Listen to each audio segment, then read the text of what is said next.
कौवा भारत का एक बहुत ही सामान्य और बुद्धिमान पक्षी है, जिसे लगभग हर शहर, गांव और कस्बे में आसानी से देखा जा सकता है।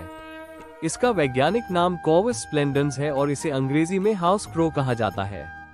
कौवे का शरीर काले रंग का होता है, लेकिन उसकी गर्दन और छाती पर हल्का भूरा या धूसर रंग दिखाई देता है, जिससे यह अन्य कौवों की प्रजातियों से अलग पहचाना जाता है। ये पक्षी सर्वाहारी है और इसका भोजन बहुत विविध होता है। यह अनाज, फल, बीज, कीड़े मकोड़े, छोटे जीव जंतु, मांस, अंडे और यहाँ तक कि कचरा भी खा लेता है। इसी कारण इसे पर्यावरण का सफाई कर्मचारी भी कहा जाता है, क्योंकि यह बचे खुचे भोजन और कचरे को खाकर वातावरण को साफ रखने में मदद करता है। कौवा बहुत ही चालाक और चौकस पक्षी होता है।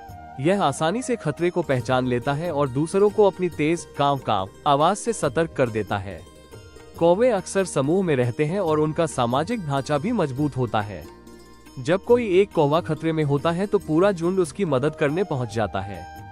शोधों में ये भी पाया गया है कि कौवे इंसानों के चेहरे तक पहचानने की क्षमता रखते हैं और जिन लोगों से उन्हें खतरा महसूस होता है उन्हें याद भी रखते हैं।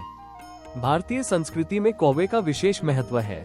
पौराणिक मान्यताओं के अनुसार कौवा हमारे पितरों का प्रतीक माना जाता है और श्राद्ध पक्ष के दौरान कौवों को भोजन कराना एक धार्मिक परंपरा है।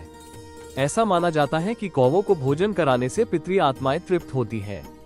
लोक कथाओं और कहानियों में भी कौवा एक महत्वपूर्ण पात्र रहा है। जैसे प्यासा कौवा की कहानी बच्चों को शिक्षा देने के लिए सुनाई जाती है। कौवे पेड़ों की ऊंचाई पर या इमारतों की छतों पर घोंसला बनाते हैं। ये टहनियों और सूखी घास का उपयोग करके घोंसला तैयार करते हैं। मादा कौवा आमतौर पर 3 से 5 अंडे देती है और नर उसकी सुरक्षा करता है। कौवे की औसत आयु लगभग 15 से 20 वर्ष तक होती है। हालांकि प्राकृतिक परिस्थितियों और वातावरण के अनुसार यह बदल भी सकती है। समग्र रूप से देखा जाए तो कौवा केवल एक सामान्य पक्षी नहीं, बल्कि बुद्धिमत्ता, सामाजिकता और भारतीय परंपराओं से जुड़ा एक महत्वपूर्ण जीव है, जो पर्यावरण संतुलन बनाए रखने में भी अहम भूमिका निभाता है।